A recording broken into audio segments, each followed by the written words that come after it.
வாசிக்கப்பட்ட 67ஆம் சங்கீதத்திலே ஒரு அருமையான வசனம் சொல்லப்பட்டிருக்கிறது. முதலாம் வசனம் படிக்குமா? தேவனே உம்முடைய வழியும் எல்லா ஜாதிகளுக்குள்ளும் விளங்கும்படியாய் இறங்கி எங்களை ஆசீர்வதித்து பிரகாசிக்க பண்ணோம். கடைசி வசனம் பாருங்க. தேவன் எங்களை ஆசீர்வதிப்பார், பயந்திருக்கும். கொடுக்கப்பட்ட இந்த வசனத்திற்காக ஜெபிப்போமாக. எங்கள் அன்பு மகத்துவம் நல்ல கர்த்தாவே, இந்த உயிர் தெரிந்த நாளிலே, மனமகிழ்ச்சி நாளில் தகப்பனே, உம்மை நோக்கி பார்க்கும்படியாக எங்களுக்கு கொடுத்த முடிய கிருபைக்காக உம்மை ஸ்தோத்திரிக்கிறோம். இம்மட்டுமாக ஜீவனை தந்து ஆண்டவரே எங்களை பலப்படுத்தி ஸ்திரப்படுத்தி உடைய வழியிலே கொண்டு வந்து உடைய பிள்ளைகளாக நாங்கள் காணப்பட எங்களுக்கு தெரிந்து கொண்டிருப்பதற்காக உம்மை ஸ்தோத்திரிக்கிறோம். கடந்த நாட்களிலே, கடந்த நேரத்திலே ஆண்டவரே எங்களுடைய பழைய ஜீவித்தை நினைக்கும் போது தகப்பனே, மாம்சீகத்திலே அழிவுக்குள்ளாய் நாங்கள் நேராய் தீவிரித்து கொண்டிருந்தோம். ஆனால் இன்றைக்கு எங்களை உங்களுடைய பரிசுத்த ஜனமாக மீட்டுக் கொண்டிருந்த தகப்பனே, உம்மை துதிக்கும்படியாக உம்மை உயர்த்தும்படியாக எங்களுக்கு ஒரு பாக்கியத்தை கொடுத்திருக்க அதற்காக ஸ்தோத்திரிக்கிறோம். இம்மட்டுமே எங்களுக்கு உம்மை துதிக்கும்படியான பாக்கியத்தை கொடுத்து அதற்காக ஸ்தோத்திரிக்கிறோம். தகப்பனே, உம்மை துதிக்கிற மக்களாய் நாங்கள் காணப்பட எங்கள் கிருபை தர வேண்டும் நோக்கி பார்க்கிறோம்.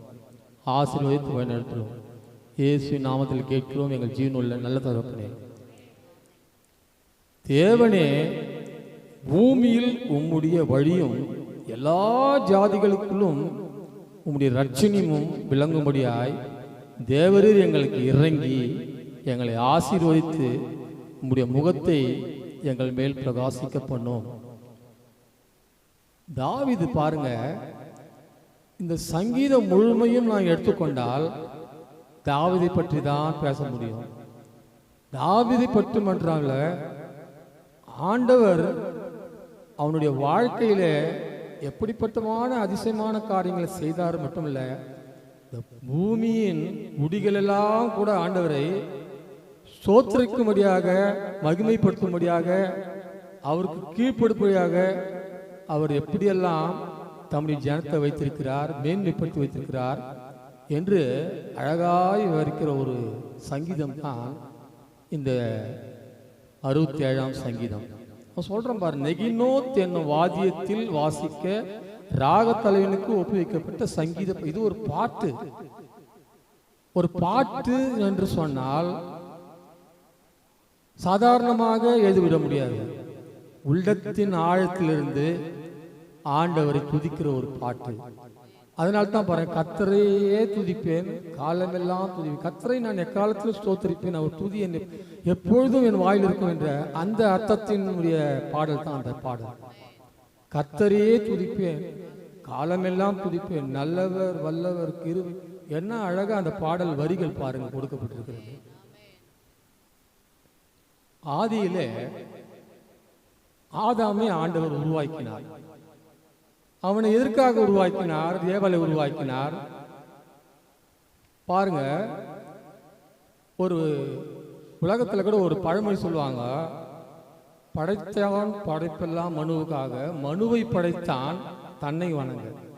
ஏன் ஆண்டவர் படைத்தான் ஆதாமை ஏவாளை மனுவை உலகத்தை ஏன் படைத்தான்? படைத்தான் படைப்பெல்லாம் மனுவுக்காக. இந்த மனுவுக்காக தான் படித்தான், மனு தான் படித்தாரு, மனுஷனுக்காக தான் படித்தாரு. ஆனால் ஏன்? தன்னை வணங்க, தன்னை நமஸ்கரிக்க. ஆனா அந்த சாக்கியத்தை ஆதாம் ஏவா இழந்து போன. என்ன சொன்னார் ஆண்டவர்? ஆயிரக்கணக்கான ஸ்திரீகளை, எவ்வளோ மரங்களை விருட்சங்களை உருவாக்கி அந்த ஒரு கனியை மட்டும் சாப்பிடாதப்பான்னு சொன்னார். அவனுக்கு அந்த பயம், ஆண்டவரை பற்றிய பயம் இருக்கணும் என்பதை உருவாக்குவதற்காக பயம் இருந்தா தான் பாருங்க, எந்த ஒரு காரியத்தையும் ரொம்ப அக்கறையா செய்வோம். அதுல எந்த ஒரு தப்பும் செய்ய மாட்டோம். பயம் இல்லைன்னு வச்சுக்கோ, அடப்பாட இவர் சொல்றது நம்ம என்ன செய்யறது? அப்படிதான் எடுத்துக்கொண்டான் ஆதாம். ஏவாள் அந்த கனியை சாத்தான் சொல்றான், சாப்பிட்டியானா உன் கண்கள் திறக்கப்படும். உடனே பாருங்க, இருக்கிற கனியெல்லாம் விட்டுட்டாச்சு. ஏன்னோ எவ்வளோ கனிகள், எவ்வளோ மரங்கள் இருந்துச்சு, அதெல்லாம் அவ கண்ணுக்கு தெரியல. இப்போ அந்த ஒரு கனி மட்டும் ஏன்டா நம்மளுக்கு விளக்கி வச்சாருன்னு அதை புசிச்சிடுறா. புசித்தாலா, சாப்பிட்டா, தன்னுடைய கணவனுக்கு கேட்டு கொடுத்தா. ஆதாம் என்ன சொல்லியிருக்கணும்? ஏமா இந்த பழத்தை ஆண்டவர் விளக்கினாரு, ஆண்டவர் என்ன சொன்னாரு? இதை சாப்பிடக்கூடாதுன்னு சொன்னார்ல, நீ என்ன பண்ணியிருக்கணும்? நீ சாப்பிட்டது எல்லாமே எனக்கு எடுத்து கொடுக்குறியாமான்னு அவன் விளக்கி இருக்கணும். அது அவன் என்ன பண்ணான்? அவனை புசித்தானா. வேதத்தில் பார்த்தீங்கன்னா அடுத்த வசனம் ஆதியாகமம் 3ஆம் அதிகாரம். அப்போது ஸ்திரீயானவள் நல்லதும் பார்வைக்கு இன்பமும் புத்தியை தெளிவிக்கிறதுக்கு இச்சிக்கப்படத்தக்க. சரி, அப்புறமா பறித்து புசித்து கொடுத்தால் எவ்வளவு செகண்ட் பாருங்க. ஒரு பாம்பு பாருங்க, ஒரு நல்ல பாம்பு போயிட்டே இருக்க, தெரியாத காலை வச்சுக்கோ, போறதுக்கு ஒரு செகண்ட் கூட ஆகாது. பறித்து பூசித்து அவ்வளோ சாப்பிட்டா. அது ஏன் வந்துச்சு, அது எதுக்கு வந்துச்சு, அதெல்லாம் கேட்கவே இல்லை. அது கொடுத்த உடனே போட்டு சாப்பிட்டான். இதுல இருந்து என்ன தெரியுது? மனைவிக்கு ஆரம்பத்தில் அது ஆண்டவருக்கு பயப்படுற பயம் அவனுக்கு இல்லைன்றது காண்பிக்குது. ஒரு பயத்தை குறித்த ஒரு சின்ன ஒரு உதாரணம், ஒரு கதை ஒன்று மனசில் வருது. அது எப்பயோ சொன்ன ஒரு கதை சொல்கிறேன் பாருங்க. மகாவீரர் அலெக்சாண்டரை பற்றி கேள்விப்பட்டிருப்பீங்க. பயங்கரமான ஒரு அரசன். அந்த ராஜ்ய உலகத்தையே படிச்சிருப்பீங்க சரித்திரத்தில். உலகத்தையே தன்னுடைய கைவசத்துக்கு கொண்டு வந்த ஒரு மனுஷன் யாருன்னா, பைபிளில் கிரேக்க மன்னர் மகாவீரர் அலெக்சாண்டர் த கிரேட்னு சொல்லுவாங்க. அப்படிப்பட்ட மன்னனுக்கு உலகத்தையே ஜெயிச்சுன்னு வந்தான். ஒரு நாள் அமைச்சர்கள் எல்லாரும் இந்த பேட்டி காண்றாங்க. ஒரு பெரிய இவ்வளோ பெரிய உலகத்தையே ஜெயிச்சுட்டு வந்தீங்களேங்க, உங்களுக்கு ஒரு பயம் கூட இல்லையா அப்படின்னா, அவன் உண்மையே சொல்லி பழக்கப்பட்டவன். அலெக்சாண்டர் போய் சொல்றதே கிடையாதான். இந்த வெற்றி இவர்னால தான் ஏற்பட்டுச்சு, இந்த அமைச்சர்னால தான் கொடுத்த ஐடியானால தான் ஏற்பட்டு, அப்படியே உண்மையை ஒத்துக்குவானா. இங்கே போனால் இப்படி போனால் இப்படி ஜெயிச்சான்னு. அதே மாதிரி உங்களுக்கு எந்த ஒரு பயமும் இல்லையா?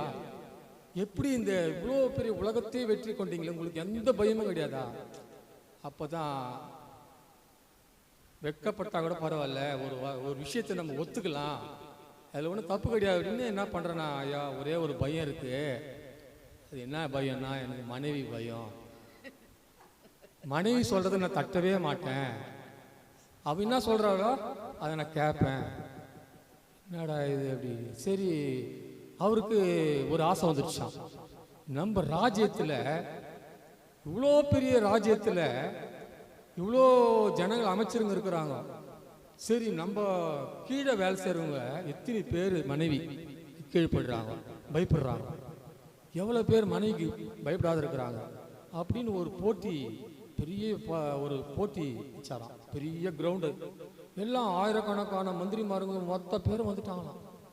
எல்லாம் வந்துட்ட உடனே இப்போ போட்டி என்னன்னா, மனைவிக்கு பயப்படுறவங்க பொண்டாட்டிக்கு பயப்படுறவங்க ரைட் சைடில், பொண்டாட்டிக்கு பயப்படாதவங்க லெஃப்ட் சைடில் எல்லாரும் வந்துட்டாங்களாம். ராஜாவும் என்ன பண்ணாராம், எல்லாரும் வந்த உடனே ஒரு 1000 அமைச்சர்கள் இருக்கிறோன்னா 1000 அமைச்சர் பக்கத்தில் அந்த ரைட் ஹேண்ட் சைடில் 1000 பேர்ல ராஜா கூட போய் உக்காந்துட்டாராம். அதில் ஒருத்தன் மட்டும் நேராக போயிட்டு லெஃப்ட் சைடில் உட்காந்துட்டாங்க. ராஜாவுக்கே ஆச்சரியம். இந்த உலகத்தையே நான் ஆண்டுட்டேன், இந்த உலகத்தையே இப்போ என் கையில் கொண்டு வந்துட்டேன், அலெக்சாண்டர் கிரேட்ன்றாங்க. ஒருத்தன் போய் பாருங்க எந்த அளவுக்கு மனைவிக்கு பயப்படாத ஒருத்தங்கிறான்னு. இன்னும் பெரிய பெரிய பரிசுகள்லாம் தயார் நிலையில் வச்சிருக்கிறாங்க. ராஜா கூப்பிடுறாரு, எல்லா பத்திரிகையாளர்களும் வந்துட்டாங்க. எப்படிப்பா எப்படி நீ மனைவிக்கு கீழ்ப்படியாத, எப்படி பயப்பு இல்லை, என்ன அதனுடைய ரகசியம்? ஒன்றும் இல்லை ராஜா, எங்கள் மனைவி சொன்னாங்க, எங்க நிறைய பேர் இருக்கிறாங்க, அங்கே போவாத தனியார் அப்படின்னு சொன்னாங்க. இப்படித்தான் நம்முடைய பயங்கள் கூட பாருங்க, ஆண்டவருக்கு பயப்படுறதில்லை. சத்ருவன் சொல்றான், உன் மனைவி இப்போ இந்த இடத்துக்கு போனேன்னா நீ ஆண்டவர் விசுவாசத்தை நீ கிறிஸ்துவங்கன்னு சொன்னா உனக்கு வேலை கிடைக்காது, நீ லஞ்சம் கொடுக்க வேண்டியதா இருக்கும், எல்லாத்தையும் கொடுத்துட்டு வேலை செஞ்சுட்டு அப்புறம் நம்ம வந்து என்ன பண்றோம். எத்தனையோ பேர் எனக்கு தெரிஞ்சு கிறிஸ்துவங்கள கூட எங்க சபைன்னு சொல்றதுக்கு இல்லை, பொதுவாகவே சொல்றேன், லஞ்சம் கொடுத்து வேலைக்கு போய் சேர்ந்து இன்னைக்கு நல்லா இருக்கிறாங்க. ஆனால் பிறகு ஆண்டவருக்கு கணக்கு ஒப்புவிக்கணுமேன்ற அந்த பயம் இருக்குதோ இல்லையா எனக்கு தெரியாது. ஆண்டவர் எப்படி கணக்கு வைப்பாரோ அது கணக்கு எப்படி சொல்லுவாங்கன்னு தெரியாது. ஆனால் கர்த்தருக்கு பயப்படுகிற பயம் மனுஷனுக்கு அறவே குறைஞ்ச. அதனால தான் வெளிப்படுத்தின சுவிசேஷம்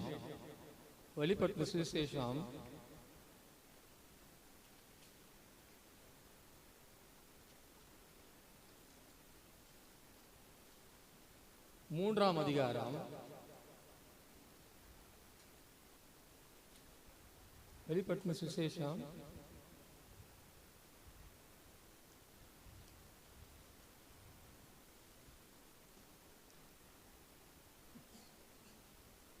2ஆம் அதிகாரம்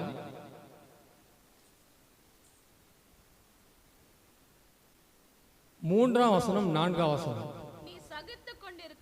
நீ சகித்துக் கொண்டிருக்கிறதையும் பொறுமையாய் இருக்கிறதையும் என் நாமத்தின் நிமித்தம் இளைப்படையாமல் பட்டதையும் அறிந்திருக்கிறேன்.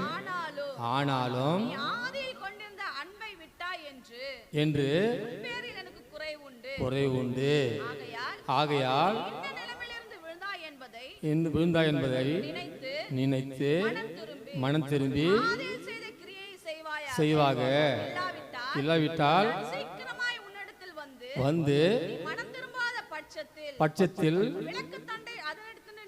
நீக்கி விடுவேன். பாருங்க, ஆண்டவரே சொல்றாரு, ஆரம்பத்துல பாருங்க, நம்ம மனம் திரும்பி ரட்சிக்கப்பட்டு ஞானஸ்நானம் பெற்று ஆண்டவருடைய சமூகத்தில் வரும்போது வேதத்தை தவறாம வாசிப்போம், ஒரு நேரம் கூட ஜெபிப்போம், கொள்ளுவோம். இன்றைக்கு வர வர வர வர வர எத்தனை பேர் வேதத்தை படிக்கிறீங்க? டெய்லி எத்தனை பேர் ஜெபிக்கிறீங்க? கொஞ்சம் கணக்கு போட்டு பாருங்க.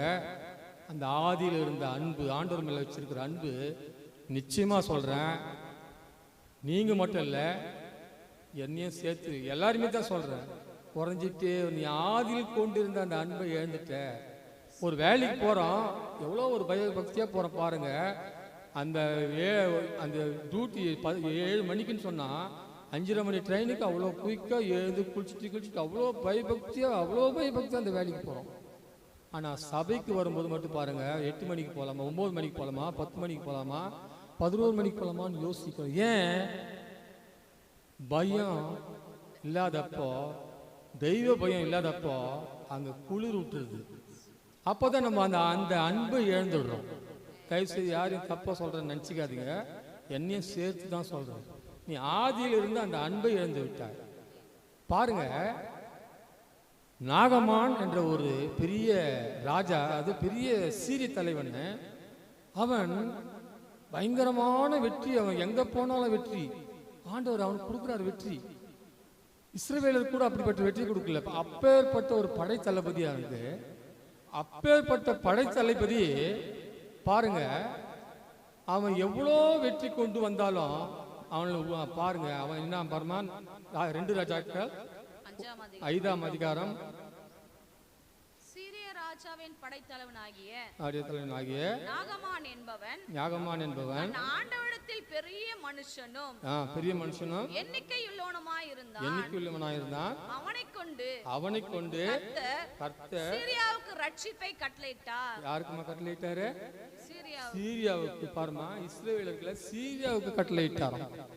அவ்வளவு பெரிய இடத்துல பாருங்க, ஒரு சின்ன பெண் இருக்கிறார், அடிமையாய் கொண்டு இருந்த அந்த குழந்தை தான் நம்ம அந்த பாப்பா மாதிரி வச்சுங்களா. அவ பாருங்க, நம்ம ஒரு இடத்துல இருந்து கடத்திட்டு வந்தோம், நம்மளை சிறை பிடிச்சிட்டு வந்தாங்க, நம்ம இன்னொரு இடத்துல அடிமையா வேலை செய்யறோம் அப்படின்னு அவ ஒரு விரோதம் பாராட்டல. அவ என்ன நினைக்கிறா, தான் இருக்கிற இடத்துல ஒளியாய் விழணும், பிறருக்கு ஏதாவது ஒரு சாட்சியை விளங்கணும் என்றா பண்றா. தன்னுடைய தாதி அந்த அம்மா கிட்ட சொல்றா, ஏமா இவர் இப்படி வச்சுருக்கிறீங்க, இவரை எலிசான்ற ஒரு மன்னர் இருக்கிறார் இஸ்ரேல்ல, அவர்கிட்ட அமிச்சிங்கன்னா அவரு சுகப்படுத்திடுவாரு அப்படின்னு சொல்றோம். பாருங்க, சொல்றபடியே செய்யறாங்க. இவர் போறாரு, ஒரு லெட்டர் கொண்டு போறாரு, கொடுக்குறாரு. அந்த ராஜா சட்டெல்லாம் கீழ்ச்சிக்கிறான். சரி, ஏன்னா அவனுக்கு அது இல்லை. ஆனா அங்க ஒருத்தர் இருக்கிறார், ஒரு தீர்க்கதரிசி அப்படின்னு தெரிஞ்ச பிறகு அந்த தீர்க்கதரிசி கிட்ட போறாங்க.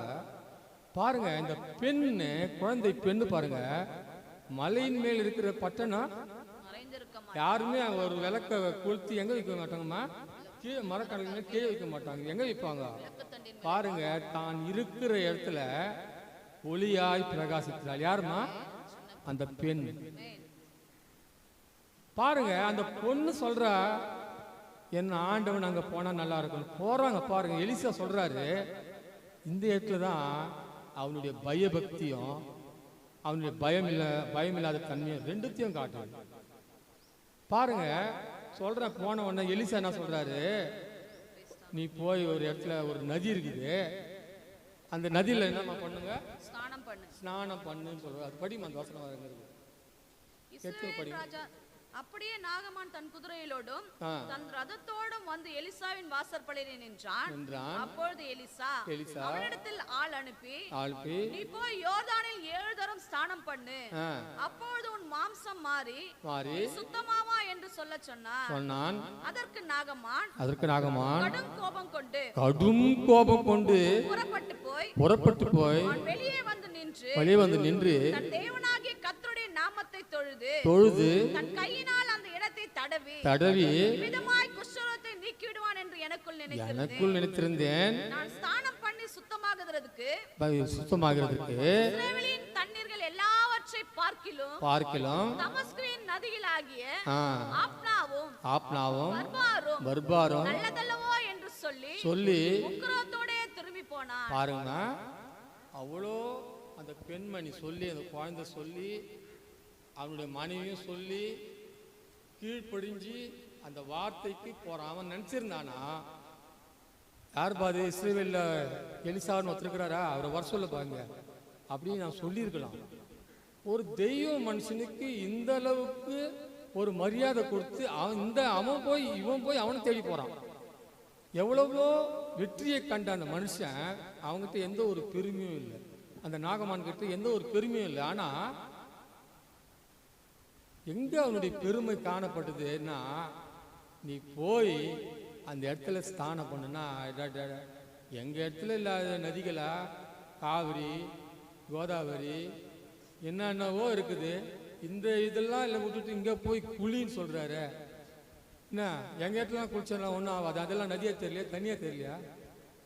எப்போ பயம் இல்லையோ உடனே ஒரு அனாவசியமான, அவன் தெய்வ மனுஷனா இருந்தா கூட சரி, அது ஆண்டவராக இருந்தா கூட சரி, என்னத்தான் ஆண்டவர் செய்துட்டாரு, எல்லாம் நல்லா இருக்கிறாங்க, பக்கத்தில் இருக்கிறவன் நல்லா இருக்கிறான், அவன் நல்லா வேலைக்கு போகிறான், அவன் பொள்ளாச்சின்னு வரான், எங்கேயும் நல்லா இருக்கிறான். நான் என்ன ஆண்டவர் நம்ம காலங்காலமாக சர்ச்சுக்கு போகிறோம், காலகாலமாக காணிக்க போடுறோம், என்னென்னத்தையும் செய்து பார்க்குறோம், ஒரு ஆசீர்வாதமும் இல்லையே.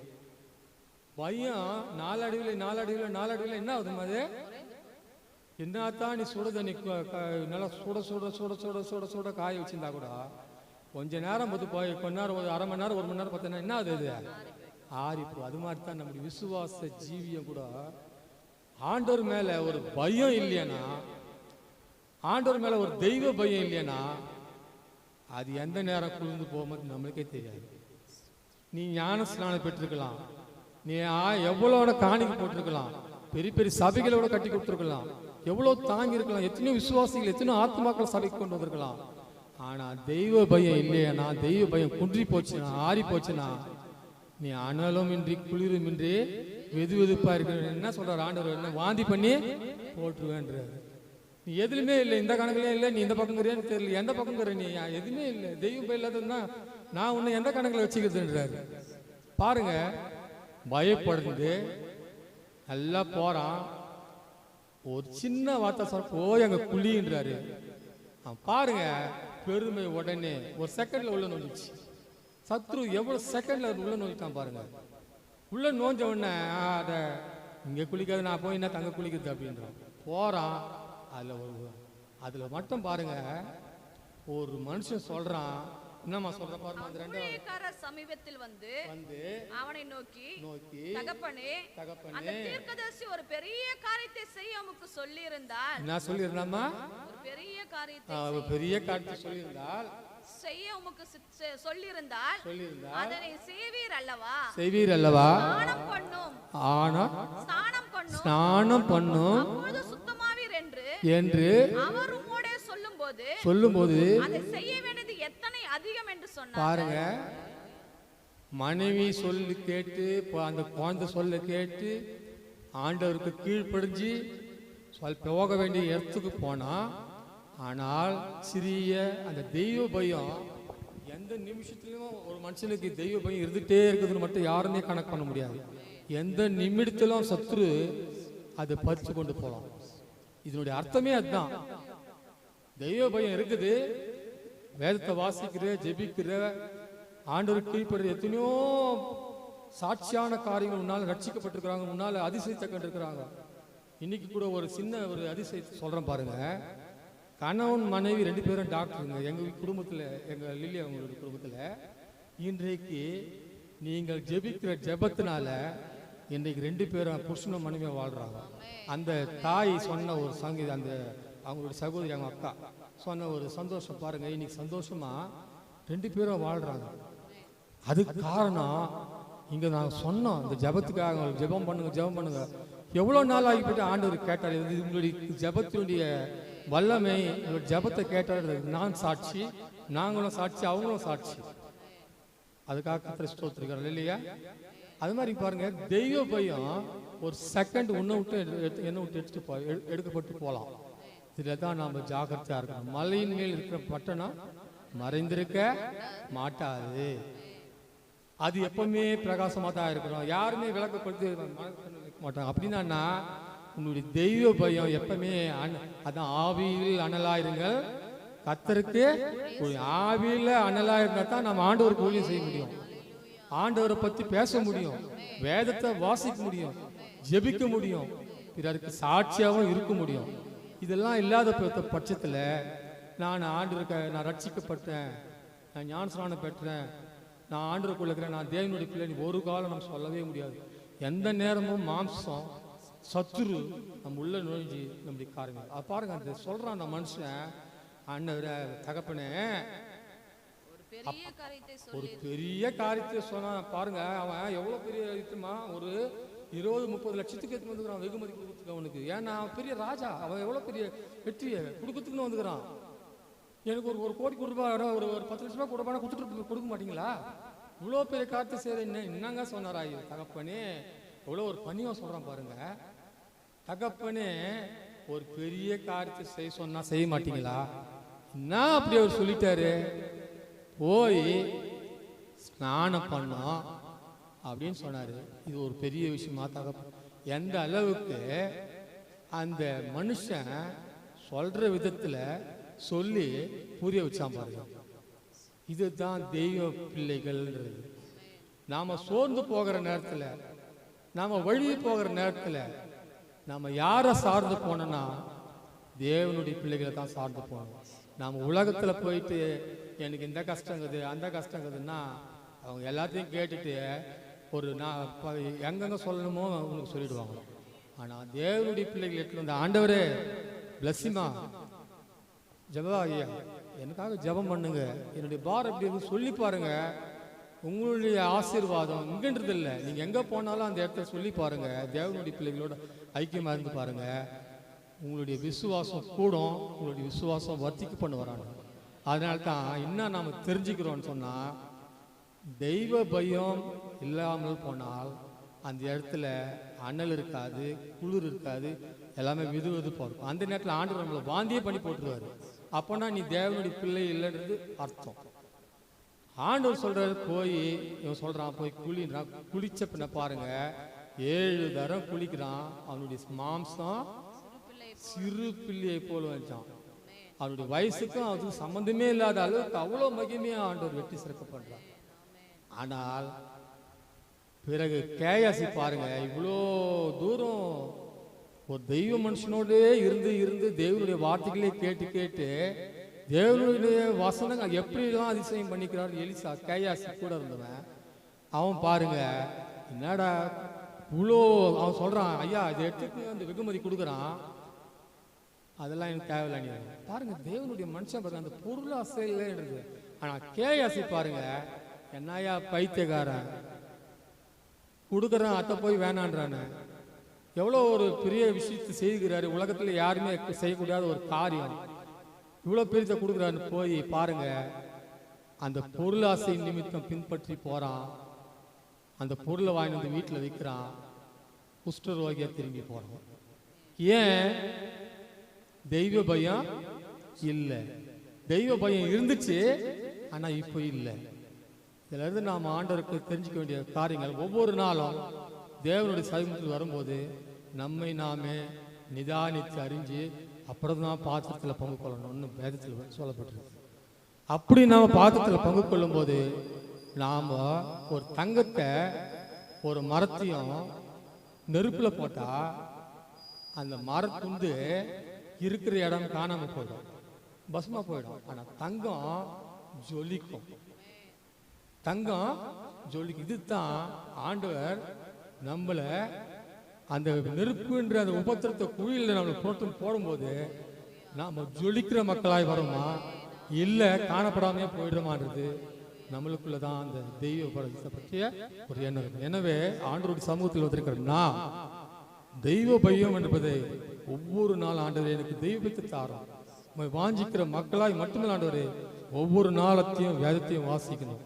ஒவ்வொரு நாளும் ஆண்டவருடைய வசனத்தை மற்றவர்களுக்கு சொல்லணும்.